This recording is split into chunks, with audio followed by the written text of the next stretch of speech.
Thank you, Chair. Cllr Simon Grover for St Peter's Ward, where this application sits. I wanted to speak to this committee because I've had a very large number of residents contact me. I think it's been my second largest postbag since I've been a councillor. And not only that, but the level of emotion within those contacts has been remarkably high as well. So there's a lot of strong feeling about this in the ward. I just want to make a few comments and a few questions arising from this application and the report, if I can. The first is a comment that I would suggest that the committee consider sending this application to planning referrals. Two of the reasons for doing that, according to the terms of that committee, are that it's particularly contentious, which I would say, as I've just demonstrated, it is. We've heard over 80 objections. If that's not contentious, I don't know what is.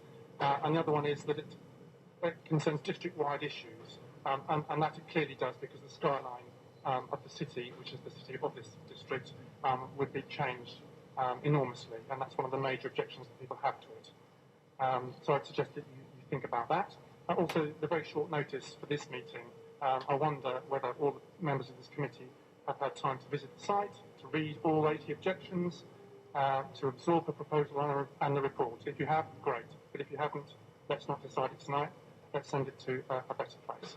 My second point is a question about the amenity space.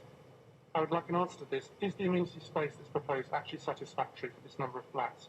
It seems to me possibly not. I understood that you have to have a play space above a certain number of flats, which is a lot less than 125. A roof garden and a few scraps of grass don't seem to be enough to me, but perhaps the officers could comment on that. The third point is, what about the permitted development rules? I understand that under those rules, this building would have to be occupied by the 30th of May. What happens if it isn't? Have members considered that? Have officers considered that? Can we have an answer to that question? Does the applicant have any guarantees about actually having people living in this place by that date? My next point is on 8.3.6.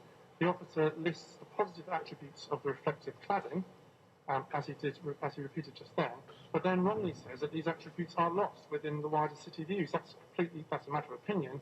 I would suggest it's completely wrong, in my opinion. On a sunny day in particular, those attributes are not lost, and they would certainly be lost if it was cladded in brick. You can see it from the photos of the design and access statement for the application. Next, on 8.3.7, this is a crucial point. The suggestion is that because we've allowed some 4 or 5 story developments in this area, that's the reason to allow this one, which is in any case much taller. Seems to me to be a totally wrong-headed suggestion, if only because of the character statement for this area, which I don't believe is referenced in the report, which says, and I quote, "Tall buildings should not set the benchmark for new development.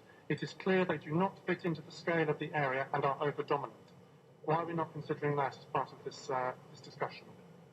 The ziggurat should never have been built. Some like it, some loathe it, but there's no denying it doesn't suit either the local area or the St Albans skyline. The report says this is an attempt to celebrate the building, but there's nothing to celebrate here. If the owner can't make it work as offices, then the answer is not to reclad it, they should replace it with something of a more suitable size. I would be grateful, Chair, if my questions could be discussed and answered by officers, if possible, rather than sort of just nodded at. That would be great. So to sum up, will the committee refer the application to planning referrals? How do we, or the applicant, intend to work within the legislation around permitted development? Don't underestimate the positive attributes of the current cladding. How can the committee square the officer's report with the character statements I read out?